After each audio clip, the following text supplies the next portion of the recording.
My name is Hannah. My name is Hannah. My name is Hannah, and this is my year of less stuff.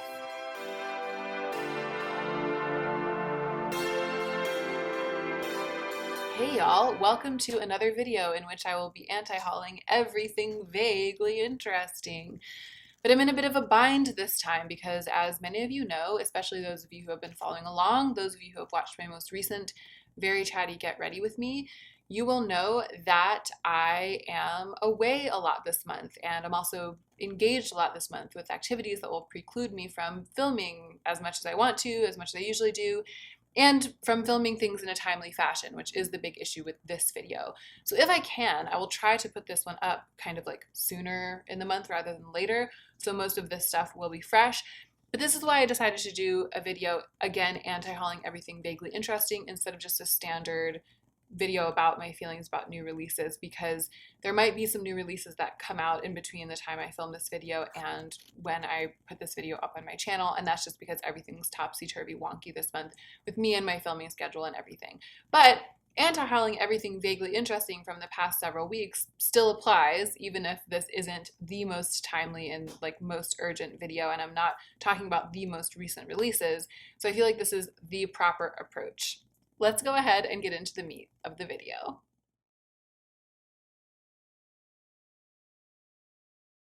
So I'm anti-hauling everything vaguely interesting, and I'm also kind of going in reverse chronological order because to prepare for this video, I just went to Trend Mood and I started at the top and I opened in a separate window everything that's vaguely interesting to me. And so the things that were at the top are first, and I'm going through in chronological order. Although then what I did do after that is I took everything that's eyeshadow and I pushed it at the front. So we're going to address all of the eyeshadow first. And this is my year of less stuff, and I am falling deeper and deeper in love with my single eyeshadow collection with every day that passes. So it's pretty easy for me to anti-haul eyeshadow palettes because I look at them and I'm like, this is pretty for this reason, this is pretty for that reason. The formula is probably good, but I would still probably enjoy using my own singles more than this palette, even if I owned it. And that's even if I didn't have to buy it, like if I got it in PR or if it just like randomly appeared in my collection. So if you add to that the expense, having to actually splash out on the thing, spend my own beauty budget on the thing, almost every eyeshadow is an easy no for me. But I'm going to talk through some of the color stories, why I think it's vaguely interesting, and instead of just being like, I don't need it because I like what I already have every time, because otherwise the video would be kind of boring. So the first thing that has come up is the most recent thing. I actually haven't seen anyone talking about this yet. It was probably just released right before I sat down to film this video. I haven't even seen it on Instagram. It's the new Jeffree Star palette. This color story does make me kind of want to talk about it because there's that cruddy, grapey gray all the way on the left. That's hot. There's that orangey red. That's hot. There are just some shadows in this palette that are very beautiful to me. Also, it's got a black. I love that journey for a palette. And so it's just like, yeah, it's pretty. I saw it and I was like, yeah, it's pretty. The big bulky packaging doesn't really jive with me. Like I don't really, in spite of, I enjoy opulence, but I don't enjoy bulky packaging. I don't enjoy my eyeshadow palettes feeling like a whole event. I like having them all stored together nice and sleek, and I like them to be opulent in an understated way and not take up too much space. So there are 1,000 reasons why this wouldn't be a good fit for me, on top of the fact that even if I had it, even if it just magically showed up for free on my vanity, I would still be reaching into my singles, my beloved singles, my Cliona singles. There's just more texture and dimension and excitement in them than this palette could ever provide me. Kudos to that weird grubby grape and that brilliant bloody orange. Just kudos for those two colors, but I'm not even tempted to even think about buying it. Let's talk about this Viseart palette, the Paris Nudes, the newest.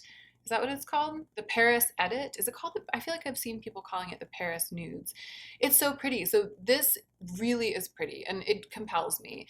I feel like many people, I think I've seen and heard many people saying this, I'm always waiting for Viseart to drop something that's gonna like really grip me by the loins.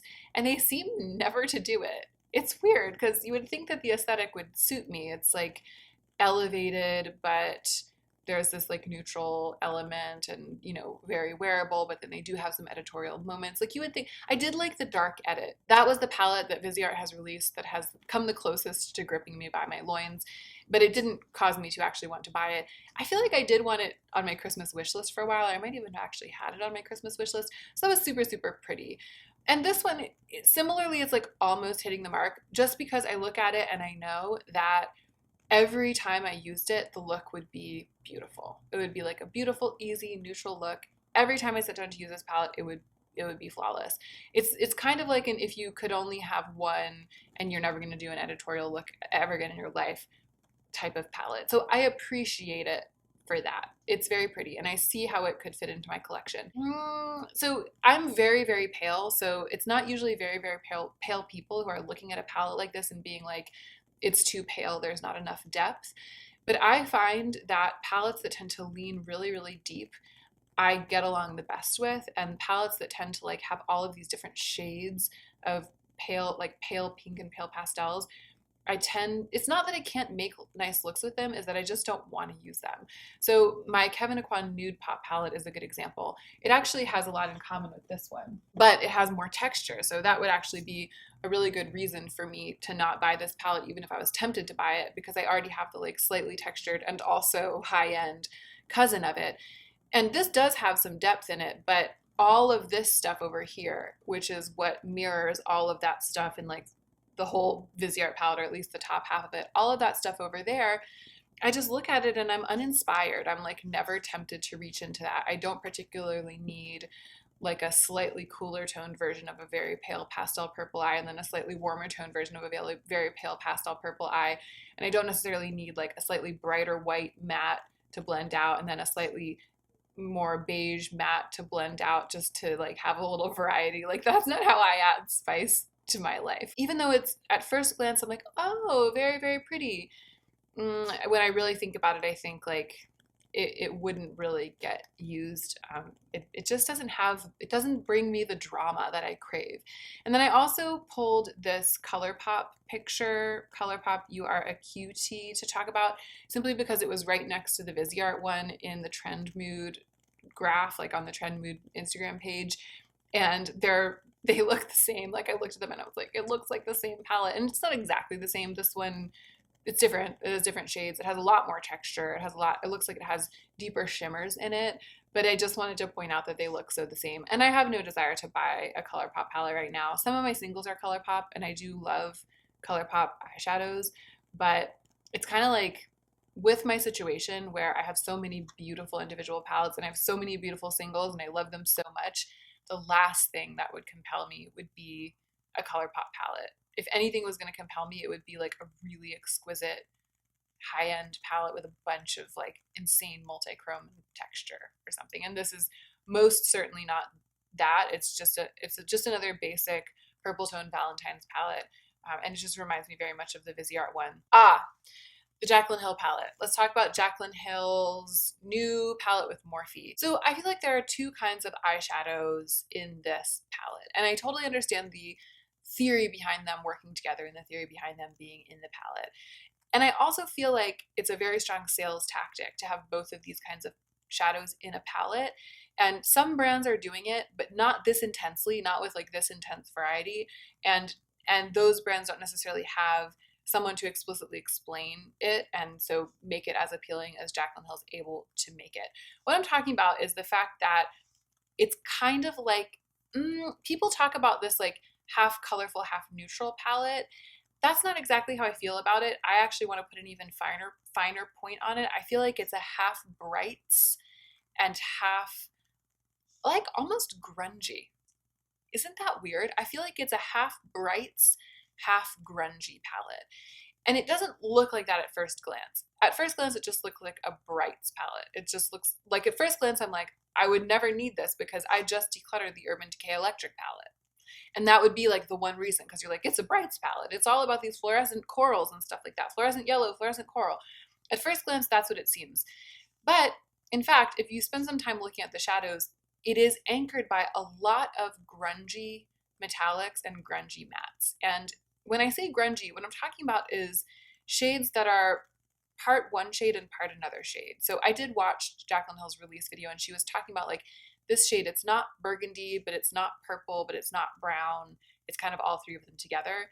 That to me is one of the hallmarks of grunge in color. There are a lot of shades in this palette. Some are like those sort of spit up brown shade, browny, yellowy. Some are like orangey rusty. Some are more silvery, pinky, and then some are more on the burgundy or purpley side. It's almost like for every fluorescent bright in this palette, there's like a grungy version of it. So the individual shades, especially the grungy half, it appeals to me in the way that the first Jaclyn Hill palette appealed to me, which I did buy right at the launch ages ago when it first came out. Not her first collab with Morphe, but the one that she created, the Jaclyn Hill X Morphe palette. I eventually depotted it, and I ended up decluttering first all of the shades that weren't grungy, because she did have like a faction of grungy and some very well balanced like metallic shades in that palette. I kept all of those. And then I eventually ended up pretty much decluttering all of the mattes because they kind of went bad. Like they're bad, by now they've gone bad. They're just really powdery and the pigment just separates when you swatch them. So I still have some of the metallics from that original Jaclyn Hill palette. And the reason that I kept them is because they have that quality I was just describing, that like crossover color grunge quality. That's the kind of eyeshadow I'm attracted to. So I already have a lot of the singles that I've kept, the ones I've kept from her first palette, the ones I've kept from my ColorPop palettes, the ones I have from random places, like that's what they are. Like that's the quality that I love. So of course I have tons of palettes and shadows that already have that quality. And then the other thing, the brights, the electric side of it, again, I had one palette that was holding down the fort for me in terms of shadows that looked like that, and I used it so infrequently that I just decluttered it. So I definitely don't need the brights from this palette, and the grunge I do appreciate, but I don't need that either. I already have that. Oh, I wanted to talk about this Hershey's palette because it's so pretty. I'm not really like a kitschy makeup type of person, so there's nothing actually about the chocolate bar branding that makes me want it. But when I saw the picture, I was like, wow, that texture, that shade in the middle. And then I looked at the shade in the bottom right-hand corner, and I was like, it has that green. You know, some browns are so cool toned that they look almost green. I love that shit. And so I was like, wow, that texture. And then I was like, wow, that nearly green brown. I don't know if it really has green in it. It just has that thing. It has that thing. And I'm always looking for browns like that. And then I looked at all of the other colors one by one, and I was like, like I kind of appreciate the sienna undertone in the one in the middle of the bottom row. I appreciate those two paler shades. I appreciate that one is sort of cool and almost ecru, and one is kind of like pinky. It just looks like a beautiful little neutral palette, and I'm kind of here for it. I'm not going to buy it. I'm not going to buy a Hershey's palette. I definitely don't need a beautiful little neutral palette. The look I have in my eyes today is probably like the exact look I would get almost every time I use this, and I have plenty of shadows several times over in different palettes and in singles that I could use to make all the same looks that I would make with this. So I absolutely don't need it. But props. All I'm saying is props. The millennial pink. I think this is pretty. I didn't think it was any great shakes when I first saw the pictures, but then I saw Karen Harris's Instagram picture. She had taken a picture, like in real life, undoctored, not PR, but just like picture of the palette that she ordered. And the angle and the lighting, you could really see the texture. You could see like the shape of the pans, the texture of the pressing. And I was much more attracted to that than I was attracted to the palette when I saw it in these publicity photos, because it looks sort of flattened. You can't really see the texture, and you can't really see the difference between the very dark gray and the black, which in Karen's picture I could really see. So looking at her picture and also now reconsidering it and looking at it, the color called Modern Love, that salmon, that matte salmon, that's pretty. It's really pretty. That really shiny, glimmery silver is very pretty. It's just pretty. I just think that they did a good job. I don't need this. If I wanted to make looks with these colors, like with this color story, I could do that. I have silver, I have black, I have gray. Like I can't speak for you, but in a hyperbolic, self-centered way, what I want to cry is, why would anyone need this color story? Like, why would anyone need this palette? What I really mean is, like, I don't need it. I clearly don't. Why would I ever think that I would need like a shimmery rose, a cream, a matte coral, a matte salmon? I have all of that. A shimmery red. Like, I'm sure they perform beautifully and it'll be so fun to play with for anyone who does decide to buy it. But what I appreciate about it is the branding, the color story, the packaging, everything, the way it's being presented, the way it looks in Karen's picture, the way the swatches look. I appreciate all of that, but I don't need it to make the looks that it suggests. So it's something that I quite appreciate, that I appreciate more than I thought I would, but that I definitely don't want to buy. Let's talk about this sugar pill. Let's talk about the sugar pill palette. It makes me feel weird that there's space in it. And it's interestingly, it doesn't make me feel weird that it's got like different sizes. I don't mind that at all. But when I look at it, all I can see is that the pans are like hovering in space, and it just feels unsatisfying to me. It's making me think about what it is I love with like palettes. Like when there's something about it feeling like a book. Like it's you open it and it's so present, and the shadows belong in their spaces. The impulse to collect and to hold on to these kinds of objects is related to their structure. And I feel like Sugar Pill, in their commendable innovation, betrayed that structure, because the base of the palette isn't solid. I think the shadows are literally floating. Maybe the back is clear plastic as well. If that's true, I'll feel a little bit better about it. All I'm trying to say is I like seeing brands go outside of the box, think outside of the box, and do interesting things. And I think that this is one of those palettes that's going to be very, very hit or miss depending on the audience member. So I think some people are going to absolutely love this for all of the reasons that it makes me feel unsatisfied. In terms of the color story, some of these colors are very attractive to me and other ones are not. And there's nothing about the way that they all work together that makes me excited. It just seems a little bit like they picked a handful of crayons from the crayon box. Let's talk about the Natasha Denona Love palette.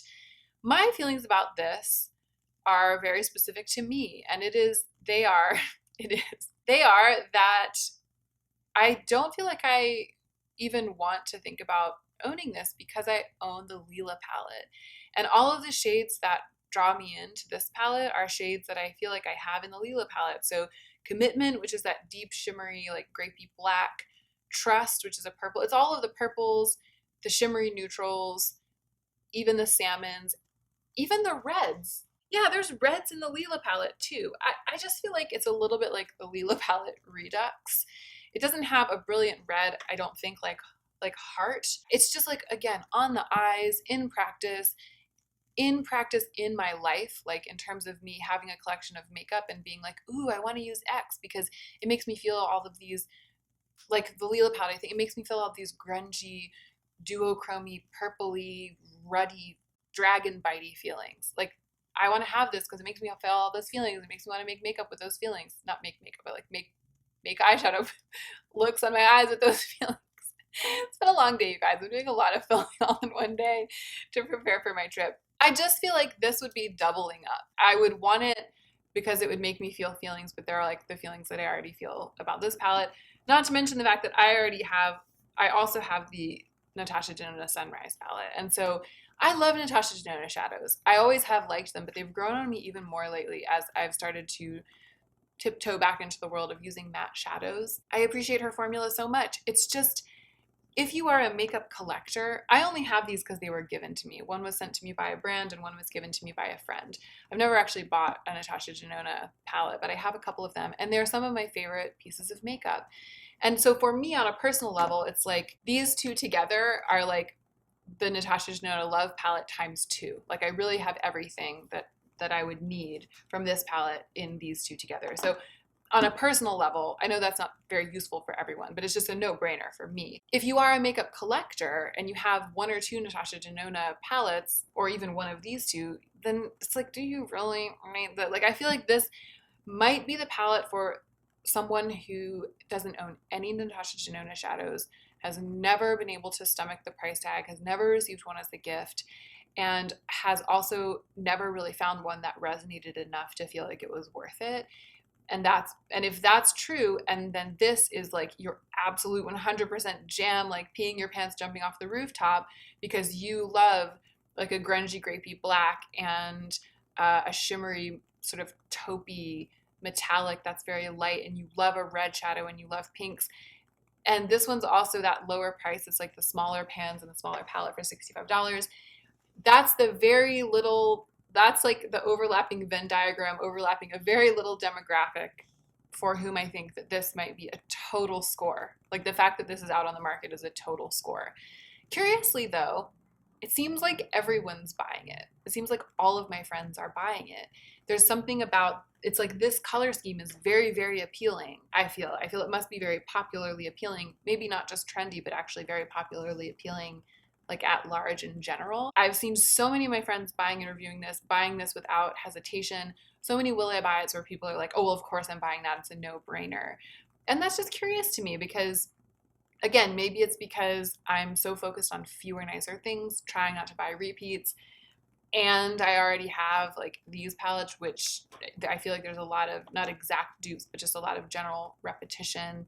But when I saw this, I was like, oh, like it sort of feels like a throwaway palette to me personally, given where I'm coming from. I think that that was all of the eyeshadow palettes that I had slated to talk about, and now I'm going to move on to sort of a random assortment for the rest of the video. The next thing that's coming up is the Milk Makeup Vegan Milk Cleanser. So Milk Makeup has released a new cleanser in which I have absolutely zero interest. I can only speak from my own experience. This is true of everything that I'm anti-hauling today, but with the eyeshadow palettes, I'm kind of thinking like, if you are this, or if you like this, then maybe, but for me, not, that's kind of how I've been talking. With this, I'm just going to speak from my own personal frame of reference. And that is that a $30 cleanser, it just doesn't make sense with the way that I use cleanser, which is that I use it up, right? Like I'll use it for a while and then it'll be used up. So if I buy a $30 cleanser and I'm replacing it every couple of months, that potentially adds up to like $150 a year. And that just seems like too much for cleanser, especially because there are also other steps in my skincare routine of things that I'm using up and then replacing. And there are so many good cleansers on the market for under $10 that are in bigger containers and last for longer. And so it just isn't right for like my skincare routine, my skincare ethos. I have ended up testing a lot of more expensive cleansers and enjoying them and giving them a generally good review in terms of how they perform. I'm lucky that I have that chance because I receive some PR to review. But in terms of just like going out and purchasing a brand new cleanser because it might be good, I always think in terms of whether it would be practical to repurchase it. Like whether it is something that it makes sense to buy given its role as something that's designed to be used up constantly. I'm not that familiar with Milk, and I'm not necessarily someone who unequivocally like doesn't trust makeup brands to make skincare, because you never know like who's doing the formulating on the other end. But I just feel like the price is on par with the brand, and the brand is like a mid to high range, sort of like a Sephora brand. And so their pricing makes sense with that, with makeup, because makeup is something that lasts and lasts and lasts. But to apply that same pricing rubric to skincare, especially because I suspect that, how can I say this tactfully? I suspect that they're using their clout that they've gained from their makeup to brand the skincare and make it feel and seem more exciting. And I prefer to trust brands who have earned their clout with skincare from making and selling really good skincare that has had proven results. So what I'm trying to say is that I don't write a makeup brand off altogether. I don't write their skincare off altogether just because they're a makeup brand. It's just that before I'm going to pay them an amount of money that they feel like they've earned that asking price with their clout for makeup, they have to earn clout in the skincare world too. And I just don't really feel like Milk has done that yet. Let's talk about these cute Clinique blushes. So I only had one reason for wanting to talk about these blushes, and now I'm realizing that I don't have enough information to follow through with that. And that the reason is that the blush all the way to the left, the one with a little bear with a little flower in its hair, the color looks so amazing, but it might just be nude pop. So what I was gonna say is like, look at that amazing, incredibly neutral pale blush. It seems like I would love it so much. I wish it was available in the United States so I could go in store and swatch it, because these I think are only available in Asia, it says on Trend Mood. But it's probably just nude pop, but in a cute pan. So I need to like stop having feelings about it. Because I already own Clinique Nude Pop. That's, if you don't know, it's one of my 4 powder blushes. The Beauty Blender release, this is another thing, Beauty Blender concealer. This is another thing that's just very personal. I have like 3 concealers and 1 concealer-y product that's almost used up. And that's just more, that's too many for me. Like that's more, I'm worried about not being able to get through them before some of them start to go bad. I wear very little base at a time. So when I'm not looking for concealer, like if I'm interested in concealer and in concealers that are new to the market the day that I run out of concealer. So one day I'll run out of all my concealer. I use up my Touche Éclat, I'll use up my Touche Éclat full coverage, I'll use up my Makeup Forever concealer, and it's the Hourglass Retouch Veil that's almost completely used up. I'll use them all up, and then I'll be like, it's time for me to buy a concealer. And on that day I'll be like, should I buy the Makeup Forever one again? Or should I buy the Touche Éclat pen and have that be my one concealer?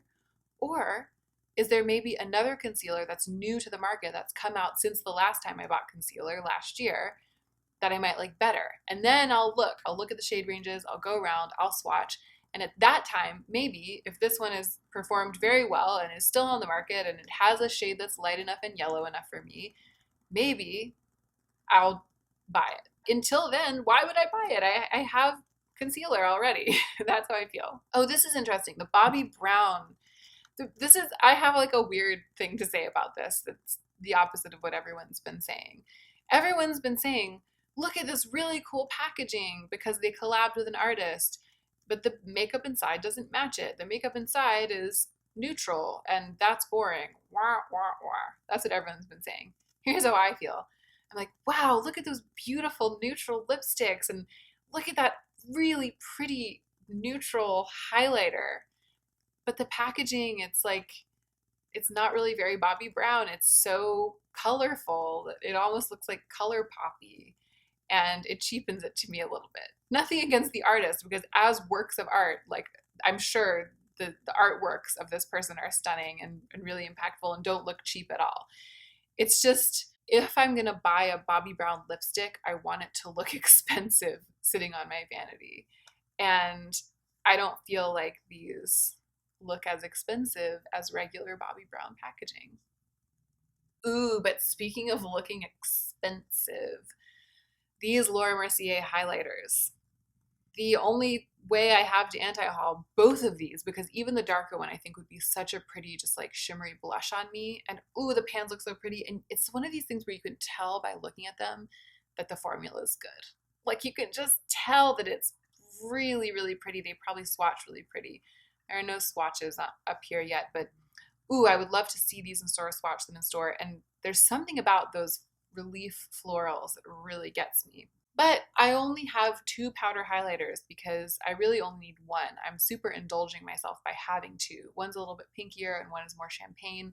They're both perfect for me, and I just don't think I ever have a chance of hitting pan on either of them because I use powder highlight relatively infrequently. So I definitely don't need another one. Something about these Pat McGrath glosses is getting me, and that's why I'm talking about them, because I do find them more than vaguely interesting. They're really glittery, the Opulust Luxurious Gloss, multi-dimensional sparkle. I think I saw some like in motion advertising maybe on Instagram, and I was like, oh my God, I want that, give it to me. But I'm going to give the same reason for anti-hauling these glosses as I am for another gloss I'm about to discuss after this, which is just that I have enough lip glosses. I would like to use up some lip glosses this year, and if I were to gain even one more lip gloss, it would seriously curtail my chances of doing that. I don't have it outside my power to use up a lip gloss. I actually did pan a lip gloss last year, one of the Fenty glosses. I can do it, because I do like wearing them and I like reapplying them throughout the day, and eventually they get used up. But that only works if I have a small enough collection of glosses that I am using the same ones frequently enough. And so as pretty as this is, I just need to stick to using the glosses that I have. And those feelings that were brought up out of me when I saw the sparkly, close-up, fuzzy mood lighting swatches on Instagram, those feelings will fade and my gloss collection will stay the same. So it's the new Fenty glosses. Those are the other glosses I'm going to anti-haul with the same reasoning. I like the dark one, the chocolate cocoa one. What's it called? Hot Chocolate. I love that. And even Sweet Mouth looks really, really pretty. But I have one. I have Fussy. It was a gift from Daisy. I like gloss so much now, and I have other glosses such that I'm actually worried that I'll never get through Fussy. And in theory, I kind of liked the original color better, but I had an unopened one of the original one that had been a gift, and I actually ended up donating that because I just feel like Fussy is close enough in color, and I definitely didn't need two that were so close in color of the same exact product. So even though Hot Chocolate is like calling to me, I'm calling back to it. See you in a couple years after I've panned some lip gloss. And lastly, let's talk about the other bit of the Natasha Denona Love collection, which is this face cheek palette thing. Mark my words, I want to buy one of these someday because it's got a cream blush and a cream highlight, and then I've always wanted to try her purportedly super shiny powder highlight, the one that Samantha March is always glowing about, no pun intended. I would buy it. I think I could in good conscience like buy one of these. But so far she still hasn't released one that I feel like is working for me in terms of color. So the cream blush in this has this sort of rich coral to it that reminds me of the cream blush actually that I'm wearing today, which is from the CoverGirl Squeezy Tube collection. It's not called the Squeezy Tube collection, but that's how I'm thinking of it apparently. And the Super Glow cream highlight also is kind of attractive to me. But the diamond powder is so pink. It's almost like a cool toned pink. And then the Glow Impact powder is very gold. So it's like 2 out of 4 for me. I want her to release one that's more nude and just all across the board. Kind of like the tan one, but like a lighter version. In store once I swatched the tan one, and that's the one I like the most of all of them. And I feel like if I were to get one, it would be that one, even though in theory it's like way too dark for me. I feel like I could make it work by using a light hand and sculpting. This one, my heart leapt when I saw that it was being released, but then when I really looked at the pictures and I took myself to task, I was like, no, like it would make you look like an icy Bratz doll and you would not end up reaching for it. And that is the truth. And I'm also not the biggest fan of the like shaky glittery package thing. It's cute. I understand that it's a gimmick that will work for a lot of people, and I'm really happy for those people because everyone deserves something, right? But for me, it's yet another reason not to buy it because it would never feel as special. It would never feel as like classed up as the other Natasha Denona pieces in my collection. I have got to stop. I am losing my voice and I am also losing my mind. I'm gonna go. I was planning to film one more video today. This is full disclosure, the last day before I leave on my trip, the first leg of my crazy 2-week journey. I mean, I'm not going to be gone the whole time, but it's all going to be a journey because it'll be a journey when my family's here. I think it'll be really fun, but it's going to keep me really busy. And I was hoping to film a video, like a pack with me video or a video about the things that I am packing to take on my trip. But I think I need a break right now. So it might be that I do film that video, but that I film it when Joe is here later this evening. So if it does get filmed, it'll be a little bit chaotic. I hope you guys will be able to forgive me. I need to stop this habit of spending the last 2 minutes of each video talking about the next video I was planning to film and whether it will or won't go as planned. This one is over. Thank you for watching it. Thank you so much. I really appreciate you being here, and I hope, as always, that you are remembering to take extra good care of yourself right now so that you can be the most effective version of yourself as you do your work in the world.